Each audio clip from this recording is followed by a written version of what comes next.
말이 통하는 나 만들기 프로젝트 동굴에서 광장으로 이의영입니다.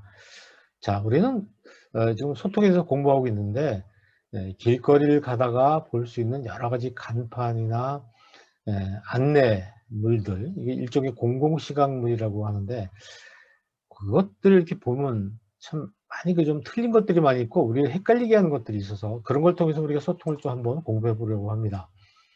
뭘 어떻게 고쳐야 될까 한번 생각해 보시죠.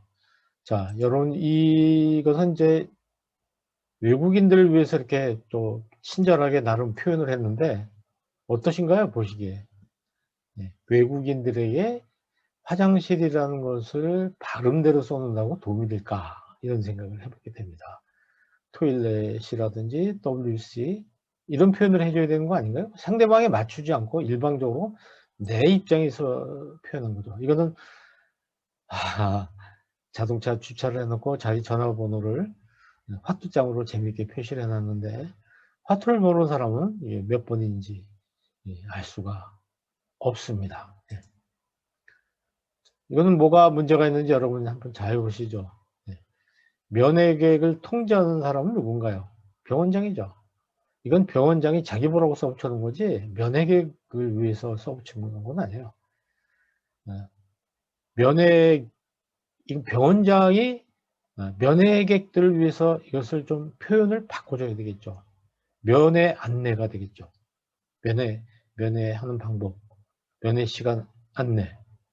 통제 안내가 아니죠. 통제를 오신 분들이 하는 건 아니니까. 이게 뭐냐면 자기의 언어로 얘기를 하는 거예요. 상대방의 언어로 이야기를 해줘서 상대방이 읽고 자기의 언어로 받아들일 수 있게 해줘야 되는데 표현하는 사람의 입장에서 병원장의 입장에서 자기 표시를 해놓은 거거든요. 우리나라에 굉장히 유명한 대학병원에 붙어있는 거 제가 사진 찍어 온 건데요. 약간 좀 재미있게 하려고 애를 썼다고 생각이 됩니다. 아마 쓰레기 버리는 사람들 때문에 이렇게 써 붙인 것 같은데 뭐 굉장히 험한 말을 아주 아름다운 말로 쓴 것 같은 느낌이 들긴 합니다. 자, 저건 읽어보면서 여러분들이 이해가 갑니까? 이게 무슨 얘기인지. 거의 본상가부터 마지막 부탁드립니다까지가 한 문장이에요. 복잡해요. 이해할 수가 없어요. 이게 무슨 말인지. 길게 이렇게 써놓은 안내문은 학생들이 연필 가지고 밑줄 그으면서 공부하는 게 아니잖아요. 금방 딱 지나가면서 금방 할 수 있게 간략하게 간추려서 심플하게 정리를 해야 됩니다. 제가 어떤 집에서 설렁탕을 먹고 이렇게 이제 카드를 내려고 하니까 고향페이 사용 제한 가맹점이라고 써 있어요. 이게 무슨 뜻인가? 아마 이제 지역 화폐, 고향페이를 사용을 할 수 없는 가맹점이라는 뜻이에요. 이런 표현이 어디 있어요? 고향페이 안 받습니다. 이런 뜻인 것 같은데 이렇게 알아들을 수 없는 말을 곳곳에 써붙이고 있는 것이죠. 이건 한자를 써놨는데 한자 모르는 사람은 알 수도 없고요. 이것에 오물을 버린 자는 개의 당숙이다, 아저씨다, 뭐 삼촌이다, 예를 들면 이런 뜻인데 얼마나 화가 났으면 이렇게 붙였을까 하는 생각이 들면서도 이게 보는 사람들, 쓰레기 버리지 않는 사람도 얼마나 그 읽으면서 불편할까 이런 생각이 듭니다. 이건 어떤가요? 저주죠, 저주. 쓰레기 버리면 3대가 멸한다. 이게 정말 이걸 보면서 더 기분 나쁜 거예요. 쓰레기보다도 이 표지판 하나 때문에 지나가는 사람 모두가 그날 하루가 기분이 나쁠 수가 있어요. 사람들의 마음을 불편하게 하는 어떤 주장이나 이런 것은 잘 되지 않습니다. 저는 이걸 보면서 밀수알선이라고 봤는데 여러분 어떻게 보셨는지 모르겠네요. 그러니까 상대방이 보기 편하도록 표현을 하는 것은 굉장히 중요하죠. 고속승차장이라고 그러면 여러분이 고속으로 빨리 승차할 수 있는 곳이라는 뜻으로 이해되지 않습니까? 특히 외국인들 경우에 그렇겠죠. 그러나 영어를 보면 플랫폼 for express bus예요. 고속버스 승차장이라는 뜻인데 글씨를 좀 줄여서라도 고속버스 타는 곳이라든가 이랬으면 좋았을 텐데 고속승차장이 뭔가 이것도 여기서 밑에까지 경고하는 말인데 이렇게 경고를 했을 때 사람들이 얼마나 기분이 나쁠까요? 정말 친절하게 왜 들어가면 안 되는지 설명을 해 주면 참 좋겠다는 생각이 드는데 좀 안타까운 표지판입니다. 브레이크 과열, 사고 다발 지역. 이것도 브레이크 과열 사고 다발 지역. 근데 영어 하나하고 다 한자어예요. 이걸 어떻게 더 쉽게 표현할 수는 없을까? 이런 생각을 우리가 해볼 수가 있습니다. 자, 이건 여러분 이렇게 시내 도로를 다니다 보면 많이 보잖아요. 우측 차로가 없어지니까 좁혀진다는 거예요. 그런데 오른쪽에 그 차례로 진입이라고 써 있는 부분을 보니까 좁혀지니까 왼쪽 오른쪽에 가던 차들이 한 줄로 서라 이런 뜻인데요. 잘 보시면 굉장히 재밌는 현상이 일어납니다. 네. 이렇게 되는 거 아니에요, 결국. 그러니까 그림을 이렇게 하지 말고 이렇게 이제 보기가 편한 것이죠. 근데 우측 차로가 없어집니까? 좌측 차로가 없어집니까? 좌측 차로가 없어지지 않습니까? 그러면 우측 차로 없어짐이 아니잖아요. 네. 이것이 곳곳에 붙어 있습니다. 아직도 서울에 보면. 네. 이런 것들이 얼마나 우리가 이 복잡한 도시를 살아가는 사람들을 불편하게 해주고 힘들게 하는지 몰라요. 운전하면서 굉장히 많은 생각을 해야지 파악할 수 있도록 시각표가 되어 있어요. 이것도 1, 2차로에서 우회전을 금지한다. 3, 4차로는 이수교 국립묘지 방면이다. 3, 4차로를 이용해라. 1, 2차로에서 우회전을 하지 못한다. 근데 3, 4차로를 이용해라. 자, 이걸 가지고 이제 풀어야죠. 보는 사람이 운전하면서. 이게 도대체 무슨 말이냐. 이런 것들이 굉장히 잘못된 표지판입니다. 이건 자전거 타러 오시는 건 맞지만 연인을 타는 거 아니고 가족을 타는 건 아니죠. 잘못된 표현이고. 자, 이게 뭘까요? 지하 1층의 B3 구역이라는 뜻인지 지하 3층의 B1 구역이라는 뜻인지 알 수가 없잖아요. 네.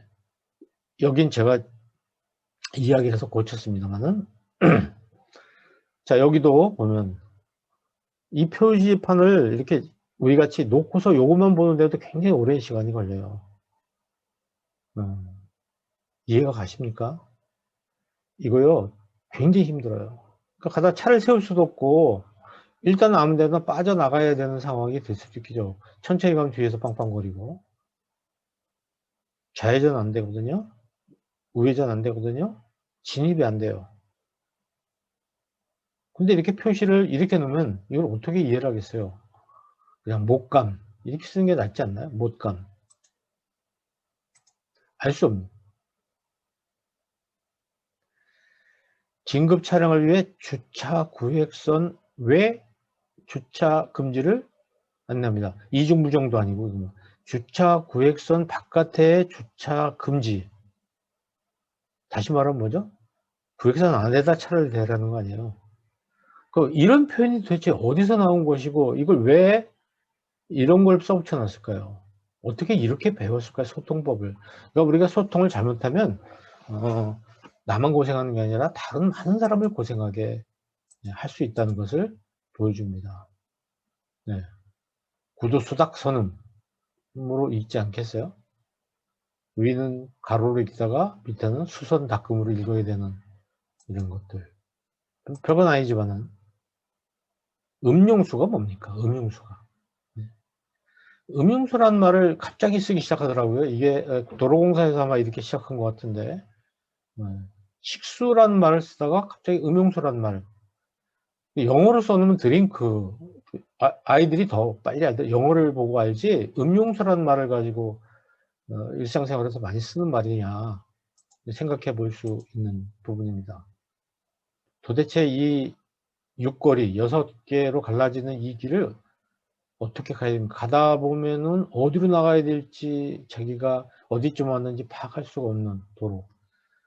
그래서 제가 한번 알아보니까 여기가 교통 접촉사고가 가장 많이 나는 지역이라고 그러네요. 여의도에서 영등포로 넘어가는 다리 밑에 부분입니다. 여기가. 자, 1층, 2층, 3층도 만약에 1층이 농협이 제일 위에 있는 것 같이 돼 있잖아요. 층을 아래로 해서 아래부터 1층, 2층, 3층으로 한다면 보는 사람이 얼마나 편하겠어요. 배식이라는 건 뭔가요? 밥을 나눠준다는 거예요. 음식을 나눠준다는 뜻이죠. 그러면 이 배식한다는 거는 나눠주는 사람에게는 배식이지만 이걸 밥을 배급받는 사람 입장에서는 배식대가 아니잖아요. 뭐 적당한 말이 없게 좀 배 타는, 밥을 타는 곳이라는 말이 맞는 것이지 밥을 나눠주는 곳이라고 볼 수는 없어요. 나눠준다. 그래서 이걸 어떻게 좀 상대방이 알아듣기 좋게 할 것이냐. 그래서 저는 이런 공공시각물 같은 경우는 우리가 곳곳에서 사용하잖아요. 일단 잘 보이게 해야 된다. 특히 교통 표지판 같은 경우는 아주 중요한 것이 사람들이 앉아서 이렇게 보는 게 아니고 움직이면서 본다는 거죠. 그리고 간결해야 되고요. 간결할 뿐만 아니라 명확해야 되고 쉬워야 되고 읽는 사람이 기분이 좋아야 된다. 이런 것들을 좀 지키면 좋겠다는 생각이 듭니다. 그래서 뭐 제가 한 20개명을 만들었는데 이거는 우리 교재에 나와 있으니까 참고를 해 주시면 좋겠습니다. 이런 원칙은 우리가 글을 쓸 때도 굉장히 중요하다. 소통에 도움을 준다고 볼 수가 있습니다. 참고하시면 좋겠습니다. 자, 오늘은 공공시각물과 노이즈에 대해서 한번 살펴봤어요. 여러분도 누군가에게 뭐를 써서 글로 써서 붙인다든지 그림을 붙일 때 내 입장에서 생각하지 말고 이걸 보는 사람 입장에서 이걸 살펴볼 수 있도록 해주시면은 그 소통이 훨씬 잘 될 것이라고 생각합니다. 말이 통하는 나 만들기 프로젝트 동굴에서 광장으로 다음 시간에 또 뵙겠습니다. 감사합니다.